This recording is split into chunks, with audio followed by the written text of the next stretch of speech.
오늘 본문 말씀 내용은 엘리야 선지자가 바알 신과 아세라 신을 섬기는 거짓 선지자들 850명을 갈멜산에서 만나서 홀로 그 유명한 850대 1의 영적 전투를 벌이는 내용입니다.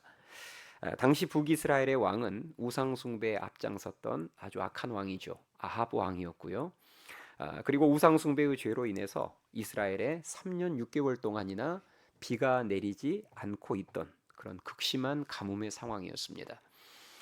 엘리야 선지자는 3년 만에 아합 왕을 만나서 가뭄의 원인이 우상 숭배 때문임을 확실하게 말해주면서 바알 신과 아세라 신을 섬기는 그 거짓 선지자 850명을 갈멜산으로 집결시킬 것을 제안하죠. 그 제안을 아합 왕이 받아들임으로써 우리가 아는 그 유명한 850대 1의 전투가 이제 갈멜산에서 벌어진 것입니다. 싸움에는 항상 구경꾼들이 있어야죠. 이 싸움을 구경하기 위해서 수많은 이스라엘 백성들이 갈멜산으로 몰려들었는데요. 그때 엘리야가 먼저 대결 방법을 제안합니다. 제물로 송아지 둘을 가져다가 각을 떠서 불을 붙이지 않은 상태로 그것들을 나무 위에 놓고 각자 자기가 섬기는 신의 이름을 불러서 불로 응답하는 신이 참 신임을 가리자, 이렇게 제안을 한 거예요. 그러자 모든 백성들과 거짓 선지자들이 찬성을 하죠. 자, 이제 본격적으로 영적 전쟁이 시작이 되는데 누구부터 할지 순서를 정해야 되는데 엘리야가 그 우선권을 거짓 선지자들에게 먼저 양보함으로 바알 선지자 450명, 아세라 선지자 400명, 도합 850명이 아침부터 제단 주위를 뛰놀면서 자신들이 섬기는 신의 이름을 부르기 시작했는데요. 반나절을 뛰놀면서 바알 신과 아세라 신의 이름을 불러도 우리가 예상하는 바 아무 응답이 없었습니다. 너무 당연한 거죠. 사람이 만들어낸 거짓 신들이니 응답이 있을 수가 없죠. 당황한 이 거짓 선지자들은 나중에는, 오늘 성경에 보면 나중에는 자신들의 몸을 자해해가면서까지, 응답이 없으니까 자신들의 몸을 자해하면서까지 신의 이름을 불렀지만 아무런 응답이 없었습니다. 오후 3시가 다 되도록 아무런 응답이 없었어요. 자, 우리는 이 대목에서 이제 엘리야의 다음 순서로 넘어가기 전에 이런 질문을 먼저 해볼 필요가 있습니다. 자, 엘리야가 이 거짓 선지자들에게 대결을 제안했을 때 왜, 왜 제단에 이 제물에 불을 내리는 방법으로 제안을 했을까 하는 것입니다. 왜 그런 제안을 했을까? 이 제단에 불을 내리는 방법을 제안을 했을까? 자, 한번 생각해 보세요. 지금 이스라엘 땅에 필요한 것은 불입니까? 물입니까? 물입니다. 3년 6개월 동안이나 비가 안 내린 상황이니 당연히 물이 필요한 상황이죠. 그러면 대결을 할 때 무슨 대결을 해야 맞겠습니까? 하늘에서 뭘 내리는, 비를 내리는 대결을 해야 맞죠. 그런데 엘리야는 재물에 불을 내리는 대결을 제안했습니다. 왜 그랬을까요? 크게 두 가지 이유 때문인데요. 첫 번째는 하나님의 초자연적인 역사를 보다 확실하게 증명하기 위해서였습니다. 이 말이 무슨 말이냐면, 자, 이제 엘리야의 차례가 돼서 엘리야가 여호와의 이름을 부르다가 만약에 비가 내리게 되면, 그러면 그것을 저쪽 상대방 측에서 거짓 선지자들이 자연 현상이라고 억지 주장을 할 수 있습니다. 그동안 내리지 않았던 비가 이 타이밍에 내린 거야 하면서 억지 주장을 할 수 있어요. 그래서 엘리야는 어떤 변명의 여지도 없게 하기 위해서 하늘에서 불을 내리자고 제안한 것입니다. 두 번째, 이 두 번째가 사실 더 진짜 이유인데요. 두 번째는 진정한 제사가 무엇인지를 이스라엘 백성들에게 가르쳐 주기 위함이었습니다. 어떻게 제사를 드려야 하나님께서 받으시는 온전한 제사가 되는지를 이스라엘 백성들에게 가르쳐 주기 위해서, 똑똑히 보여주기 위해서 제단에 불을 내리는 싸움을 제안했다는 것입니다. 자, 우리가 구약 성경을 보잖아요. 그러면 하나님께서 그 제사를, 그 제물을 정말 기쁘게 받으셨을 때 보여주시는 확실한 증표가 있습니다. 여러 가지 증표들이 있는데 그 중에서도 가장 확실한 증표, 그게 뭘까요? 하늘에서 불을 하나님께서 내려서 재물을 사르는 것이었습니다. 자, 구약 성경을 보면 오늘 이 엘리야 사건, 이 갈멜산에서 불이 떨어진 사건을 제외하고 3번 하늘에서 불이 내려서 재물을 불사르는 경우들이 나옵니다. 첫 번째 불은 레위기 9장에서 성막이 처음으로 건축되었을 때였어요. 초대 대제사장인 아론이 성막이 건축된 다음에 첫 제물을 하나님 앞에 드리는 순간 하늘에서 불이 내려와서 제물을 다 태웠습니다. 이것이 바로 하나님께서 그 제물을, 그 제사를 기쁘게 받으셨다는 증표였어요. 두 번째 불은 역대상 21장에 나오는데요. 다윗의 인구조사로 인해서, 그 다윗의 교만함의 죄로 인해서 이스라엘 백성들 7만 명이 죽어 쓰러지죠. 그때 하나님께서는 이 회복의 방법으로 제사를 명하십니다. 그래서 다윗이 오르난의 타작마당을 사서 거기서 제사를 드리는데요. 그때 하늘에서 불이 내려와서 제물을 사릅니다. 그리고 마지막 3번째 불은 역대하 7장에 나오는데요. 솔로몬이 성전을 건축한 이후에 온 백성들이 지켜보는 가운데 제사를 드렸을 때 하나님께서 그때 또 불을 내려서 제물을 태우셨습니다. 받으신 거예요. 이런 역사적인 배경들을 염두에 놓고 오늘 엘리야의 제안을 보면, 그러면 우리는 엘리야의 의도를 더 잘 알 수 있습니다. 엘리야는 우상 숭배로 인해서 완전히 무너져 버린 그 제사를 어떻게 다시 회복해야 하나님께서 기뻐 받으시는 제사가 되는지를 이스라엘 백성들 앞에서 똑똑히 보여주고 싶었던 거예요. 그래서 엘리야는 백성들을 제단 주위로 이렇게 가까이 모이게 한 후에 그들이 지켜보는 앞에서 아합 왕이 헐어버린, 아합 왕의 그 악한 와이프인 이세벨이 헐어버린 여호와의 제단을 수축하기 시작합니다. 자, 오늘 본문 30절에 그 내용이 나오는데요. 자, 30절 말씀을 우리 한 목소리로 같이 읽겠습니다. 30절 시작. 엘리야가 모든 백성을 향하여 내게로 가까이 오라. 백성이 다 그에게 가까이 가매 그가 무너진 여호와의 제단을 수축하되. 아멘. 자, 엘리야가 제단을 수축했다. 이 수축했다는 말이 도대체 무슨 말일까? 제가 앞서 말씀을 드렸어요. 바알과 이세벨이 헐어버렸던 여호와의 제단을 다시 고쳐 쌓기 시작했다는 말입니다. 오늘날로 말하자면 죄악 가운데 그리고 영적 게으름 가운데 무너져버린 예배를 다시 회복시키기 시작했다는 말이에요. 이렇듯 가뭄으로 갈라진, 쩍쩍 갈라진 이스라엘 땅에 다시 은혜의 단비가 내리는 역사의 시작은 어디서부터 시작이 됐어요? 무너진 제단을 수축하는 데서부터 시작이 됐습니다. 이것은 오늘날에도 마찬가지예요. 내 인생의 가뭄 문제를 해결하기 위해서, 내 인생에 은혜의 단비가 쏟아지게 하기 위해서 우리가 가장 먼저 해야 할 일이 무엇이겠습니까? 그것은 무너져버린 예배부터 회복하는 것임을 믿으실 수 있기 바랍니다. 당시 이스라엘 백성들의 제사가 완전히 무너져버린, 하나님께서 받으실 수 없는 그런 형식적인 제사였던 것처럼 오늘날 우리가 드리는 예배도 너무 많이 무너져 버렸습니다. 하나님께서 기뻐 받으실 만한 예배가 아니라 우리의 종교적인 만족을 위해서 형식적으로 드리는 예배가 얼마나 많은지 모릅니다. 오늘날 우리의 예배가 무너진 증거들은 너무 많습니다. 우리가 드리는 예배가 무너졌다는 증거는 너무너무 많은데 그 중에서 몇 가지만 살펴보도록 하겠습니다. 일단 오늘날 성도들이 예배를 소홀히 합니다. 이게 예배가 무너졌다는 증거예요. 일주일에 예배가 몇 번 있죠? 답해 보세요. 일주일에 예배가 몇 번 있어요? 몇 번 있어요? 네, 3번 있습니다. 일주일에 예배가 몇 번 있는지조차도 모르는 성도들이 있어요. 여러분, 일주일에 예배는 3번 있습니다. 주일 오전 예배, 이 시간이죠.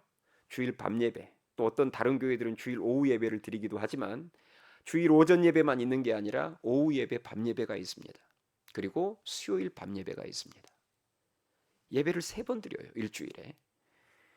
그런데 이 3번의 예배 중에서 일주일에 딱 한 번의 예배만 드리는 성도들이 갈수록 늘어나고 있습니다. 이것이 예배가 무너진 증거들 중에 하나예요. 여러분이 사랑을 진짜 해보셨다면 이 말이 무슨 말인지를 아실 거예요. 사랑의 크기는 연락하는 횟수, 만나는 횟수와 되게 정비례합니다. 사람이 진짜 누군가를 사랑하면 방금 연락하고도 또다시 연락하고 싶고, 방금 만나고 와서도 또 빨리 만나고 싶은 마음이 생길 수밖에 없는 거예요. 그런데 사랑이 없거나 아니면 있던 사랑이 식어버리면 연락하고 만나는 것이 어떻게 됩니까? 부담스러워지기 시작합니다. 그러면서 최소한의 만남만 갖게 돼요. 이것이 저는 지금 한국교회의 모습이라고 생각합니다. 안타깝게도 지금 우리 한국교회는 가면 갈수록 예배의 횟수가 늘고 있을까요? 줄고 있을까요? 줄고 있습니다. 여러분들은 작년 성도니까 이 사실을 제가 굳이 부연 설명하지 않아도 잘 아실 거예요. 여러분 어렸을 때 여러분 모교에서 드렸던 그때 예배와 오늘날 한국교회가 드리는 예배를 보면 예배의 횟수는 훨씬 줄었습니다. 그리고 예배의 횟수만 줄어든 게 아니라 예배의 시간도 줄었어요. 이것은 하나님을 향한 사랑이 점점 식어지고 있다는 증거입니다. 예배가 많이 무너졌다는 또 하나의 증거는 희생이 없는 예배가 늘어나고 있다는 거예요. 여러분, 진정한 사랑에는 반드시 희생이 따릅니다. 우리가 구약 성경을 보면 제사의 또 다른 이름이 희생이라는 것을 알 수 있어요. 출애굽기를 보면 모세가 바로왕 앞에 가서 이스라엘 백성들이 애굽을 떠나야 되는 이유를 설명할 때 이렇게 말합니다. 사흘 길쯤 떨어진 곳으로 가서 희생을 드리려 합니다. 이렇게 말해요. 자, 지금 모세가 바로왕 앞에 우리가 왜 이 애굽을 떠나야 되느냐? 사흘 길쯤 떨어진 곳에 가서 희생을 드리기 위해서입니다. 이 희생이 뭘까요? 제사입니다. 그게 예배예요. 여러분, 우리가 희생이라는 단어를 언제 쓰죠? 약간의 손해가 있을 때 희생이라는 단어를 씁니까? 큰 손해가 있을 때 희생이라는 단어를 씁니까? 큰 손해가 있을 때입니다. 그래서 구약의 제사들을 우리가 살펴보면, 구약의 제사 드리는 모습을 살펴보면 실제 많은 시간과 물질의 희생을 요구하는 것임을 알 수 있습니다. 안타까운 것은 오늘날 우리가 드리는 예배의 모습을 보면 희생이라는 단어로 대체하기에는 너무 희생이 부족하다는 것입니다. 모두가 다 요즘은 부담 없는 예배를 드리기를 원해요. 부담 없는 교회를 찾아가서 부담 없는 예배를 드리기를 원합니다. 최소한의 시간과 최소한의 물질로 부담 없는 설교 말씀을 들으며 출석 도장만 찍고 가는 그런 자기 만족의 예배를 선호합니다. 그래서 이렇게 예배 드릴 때에 성도들이 이렇게 예배당에 나오는 모습을 보잖아요. 그러면 예배 시간보다 10분 일찍 나와서 기도로 예배를 준비하는 모습은 가면 갈수록 사라지고 있습니다. 여러분이 한번 날 잡아서 주일에 한 20분 일찍 와서 가만히 여러분이 여기서 한번 지켜보세요. 과연 하나님 앞에 드리는 예배를 내가 마음을 다해서 그분 앞에 온전한 예배를 드리기 위해서 조금이라도 일찍 나와서 기도로 준비하는 성도들이 얼마나 있는지를 여러분들이 한번 단 한 번이라도 체크해 보세요. 가면 갈수록 그렇게 준비하는 예배를 준비하는 성도들의 모습은 줄어들고 있습니다. 심지어는 예배가 예를 들어서 11시 30분에 시작한다 그러면 그 정각에 오는 것조차도 아까워서 매 주마다 습관적으로 지각하는 성도들도 점점 더 많이 늘고 있습니다. 습관적으로 지각하는 성도들은 정말 회개하셔야 돼요. 사람이 어쩌다 한 번은 지각할 수 있습니다. 살다 보면 갑자기 나오는데 차에 문제가 생길 수도 있고 주차에 문제가 생길 수도 있고 어쩌다 한 번 지각할 수 있어요. 그러나 습관적으로 지각한다는 것은 그것은 정말 하나님 앞에 예의도 없는 것이고 사랑도 없는 것입니다. 사랑과 믿음이 없다면 예의라도 지킬 줄 알아야죠. 여러분, 물질도 마찬가지입니다. 부담되지 않는 선에서 적당히 헌금하려는 모습이 우리 안에 있습니다. 그런데 여러분, 희생은요, 부담이 돼야 희생이지 부담이 되지 않는 것을 희생이라 말할 수는 없습니다. 역대상 21장을 보면 다윗이 아까 그 오르난 타작마당을 사서 백성들이 전염병으로 7만 명이 죽어갈 때 그때 다윗이 오르난 타작마당을 사서 이제 하나님 앞에 제사 드리는 장면이 나오는데 그때 다윗이 오르난의 그 타작마당을 값을 지불하면서 사려고 합니다. 제사를 드리기 위해서는 이제 제사 드릴 곳 장소가 필요하니까 그 오르난에게 값을 지불하고 타작마당을 사려고 했을 때 그 오르난이 거절합니다. 왕이시여, 왕이 쓰신다면 저는 공짜로 드리겠습니다. 그러니까 저한테 값을 주고 살려고 하지 마시고 그냥 땅 갖다 쓰시면 됩니다.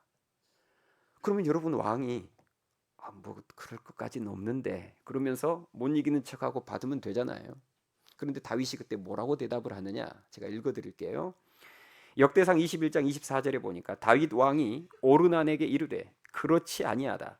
내가 반드시 상당한 값으로 사리라. 내가 여호와께 드리려고 내 물건을 빼앗지 아니하겠고 값 없이는 번제를 드리지도 아니하리라 하니라. 아멘. 여러분 놀랍지 않습니까? 아니 공짜로 갖다 쓰시라고 하는데 다윗이 뭐라고 하냐면 나는 절대 그렇게 안 하겠다는 거예요. 상당한 값을 지불하고 너한테 반드시 사겠다는 것입니다. 값 없이는 번제를 드리지 않겠다는 거예요. 무슨 말입니까? 희생 없는 예배는 드리지 않겠다는 말입니다. 왜요? 희생이 없는 예배는 예배가 아니기 때문입니다. 저는 오늘 이 시간에 저와 여러분이 우리 예배를 좀 되돌아봤으면 좋겠어요. 지금 우리 예배 드리고 있잖아요. 매 주일 이 시간에 만나서 우리 같이 예배 드리고 있잖아요. 한번 되돌아봅시다.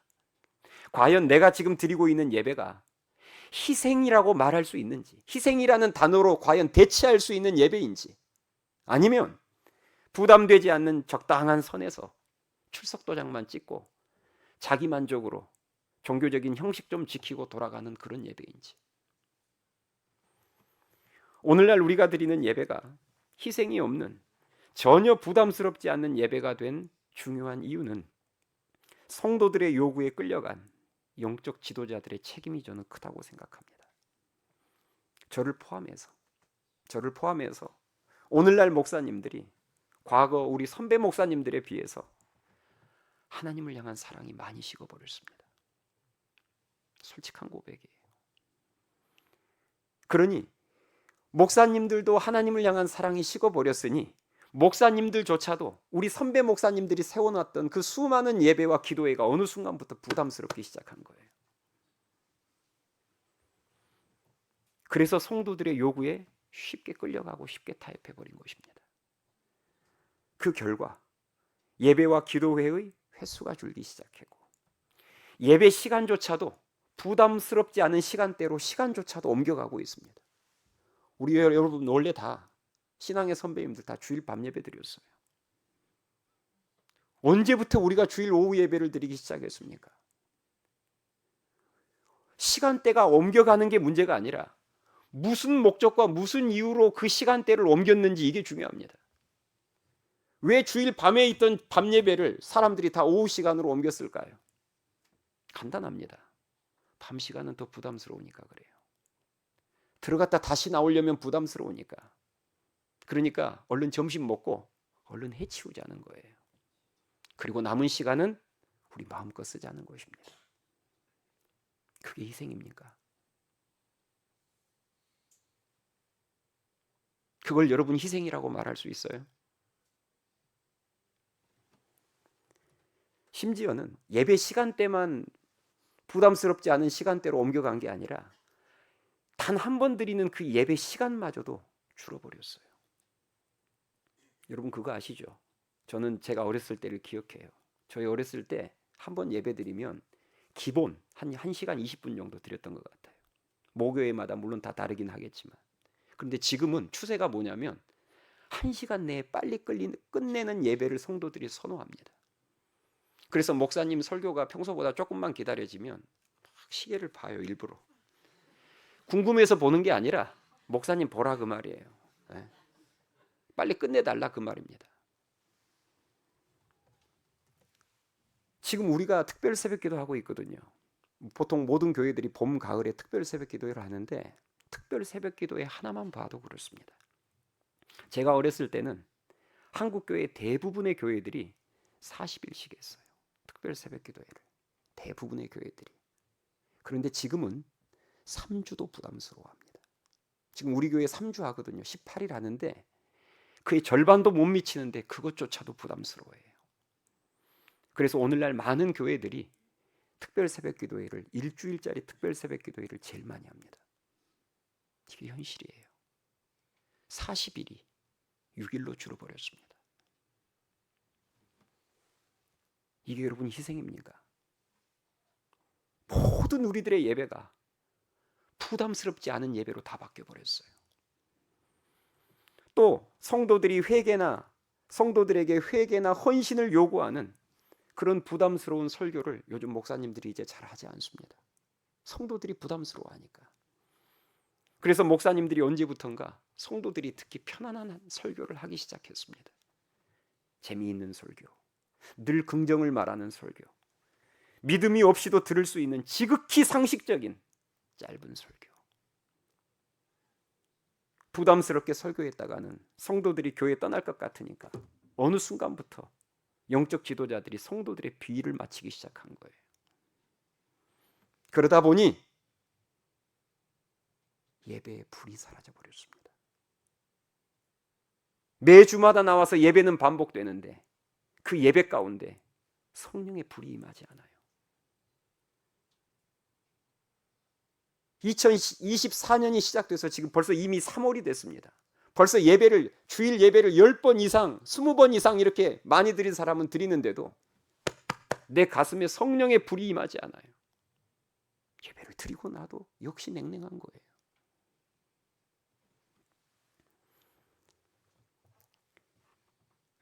예배를 드려도 우리들의 마음 가운데 성령의 뜨거운 불이 임하지 않는 것이 우리의 예배가 무너져버린 큰 증거입니다. 여러분, 우리가 예배를 드릴 때 우리 마음속에 성령의 불이 임했는지 임하지 않았는지를 뭘 보면 알 수 있을까요? 자, 우리의 예배가 하나님께 진짜 제대로 올라가면 성령의 불이 우리의 마음 가운데 떨어지게 되어 있습니다. 자, 그런데 내가 오늘 예배를 드렸는데 내 마음 가운데 성령의 불이 임했는지 임하지 않았는지를 뭘 보고 알 수 있을까요? 감정적인 느낌이요? 뭔가 가슴에 진짜 막 뜨거운 것들이 느껴지고 그런 어떤 느낌으로 체크할 수 있을까요? 예배 가운데 성령의 불이 정말 임했을 때 나타나는 가장 확실한 증거는 삶의 변화입니다. 여러분, 우리가 진짜 하나님이 받으시는 예배, 정말 성령의 불이 임하는 예배를 드리잖아요. 그러면 반드시입니다. 100% 내 삶은 바뀌게 되어 있습니다. 사람이 귀신에 들려도 사람이 바뀌어요. 하다못해 감기 바이러스만 들어와도 사람이 분명히 뭔가가 달라지는데 어떻게 하나님의 영이 내 마음 가운데 충만하게 임했는데 사람이 안 바뀔 수 있습니까?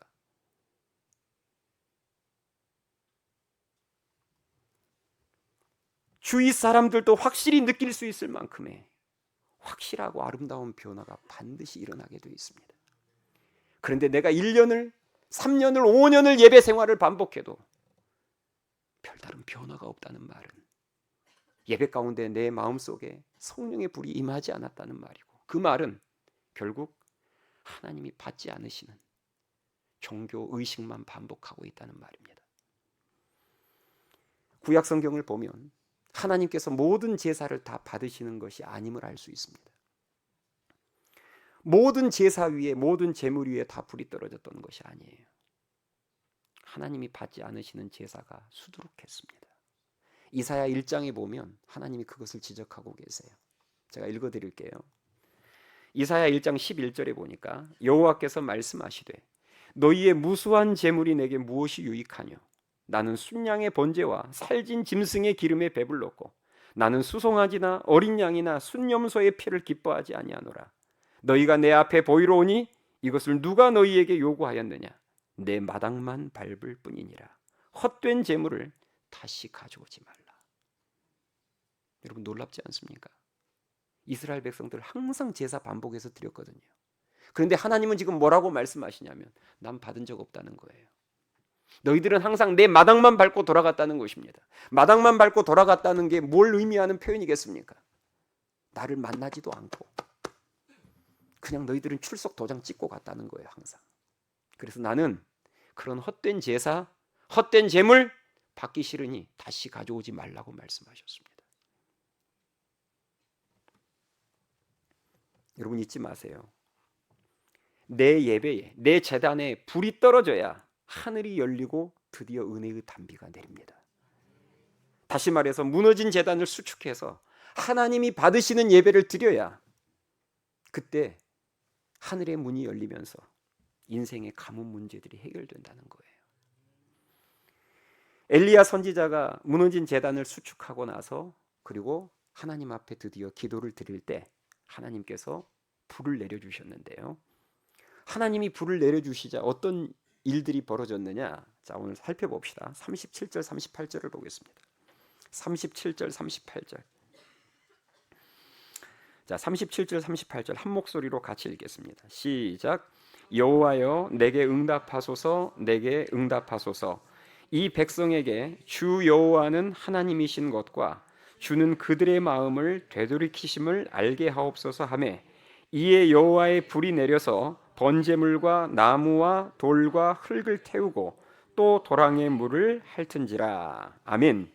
자, 하나님의 불이 떨어지자 어떤 일이 벌어졌어요? 제일 먼저 태워지는 역사가 일어났어요.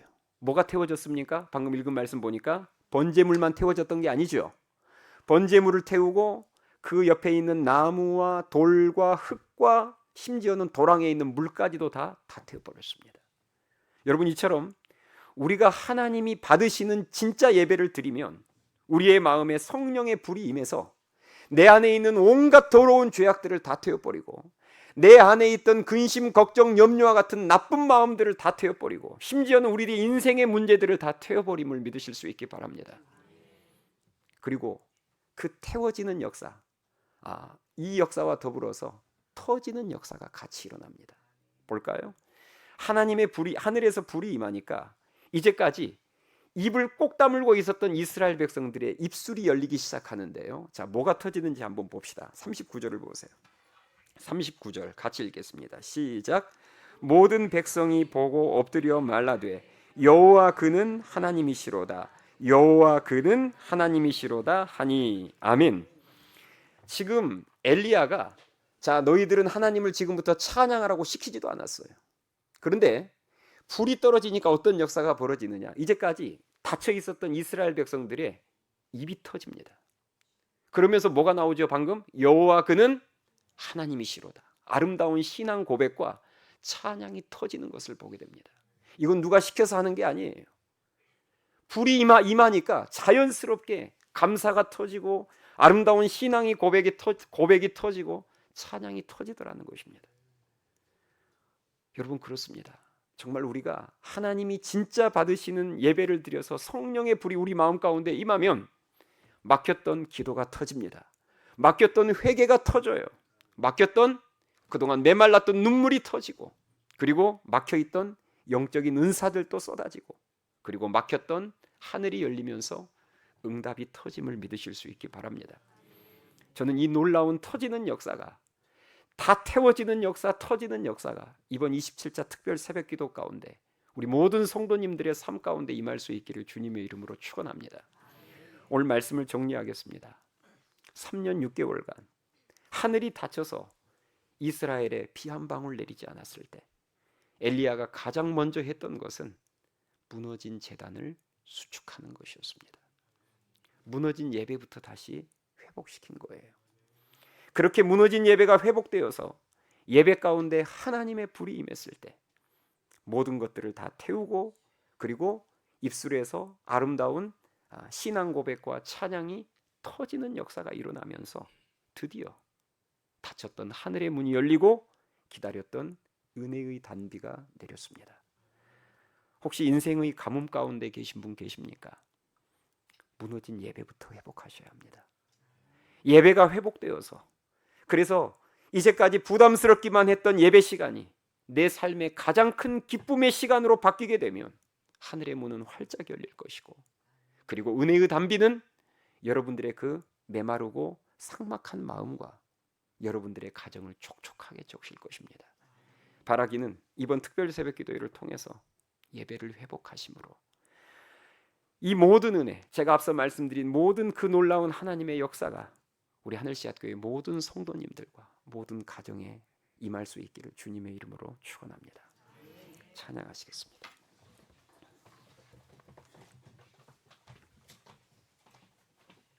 우리 오늘 주신 말씀을 생각하면서 우리의 예배의 회복을 간절히 바라는 마음으로 우리 다 같이 찬양합시다.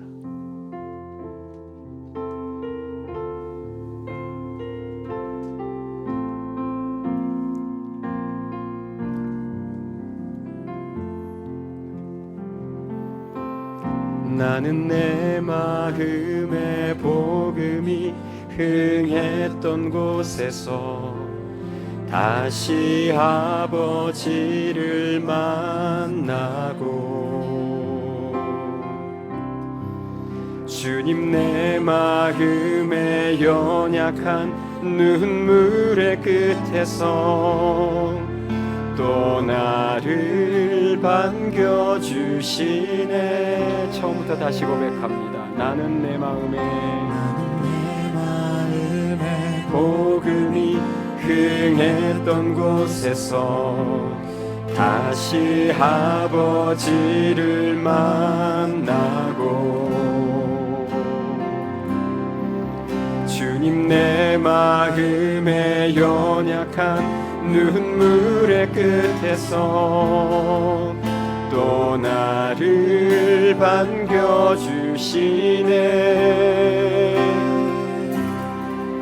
작다 생각했던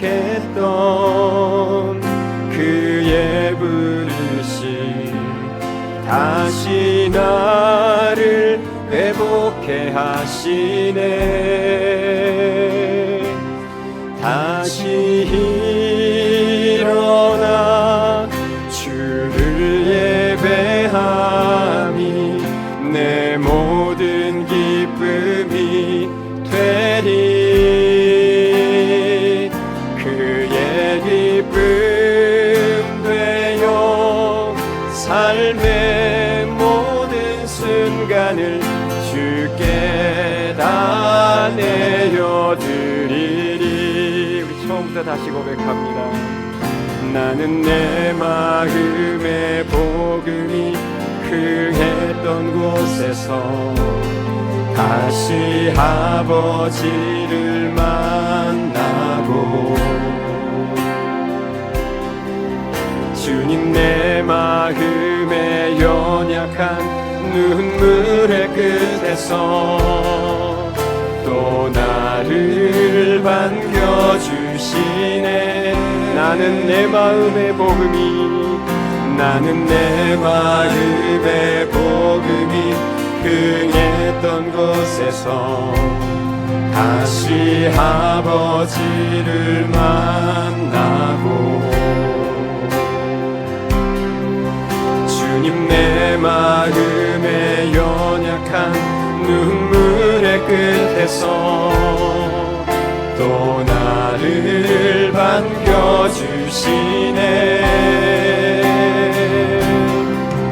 작다 생각했던 그의 부르심 다시 나를 회복해 하시네. 다시 일어나 주를 예배함이 내 모든 기쁨이 되리. 그의 기쁨 되어 삶의 모든 순간을 주께 다 내어드리리. 다시 일어나 주를 예배한 내 모든 기쁨이 되리. 그의 기쁨 되어 삶의 모든 순간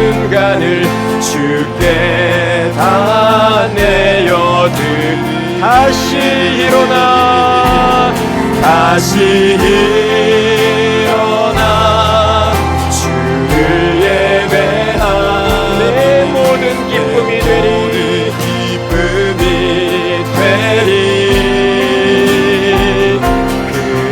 기쁨 되어 삶의 모든 순간을 주께 닿네요. 우리 목소리 높여 찬양합니다.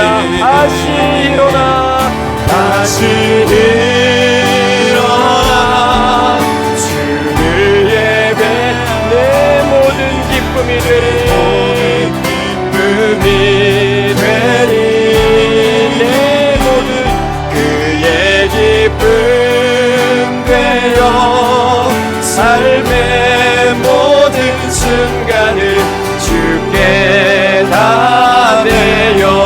다시 일어나 다시 일어나 주를 예배 내 모든 기쁨이 되길 소원합니다. 되리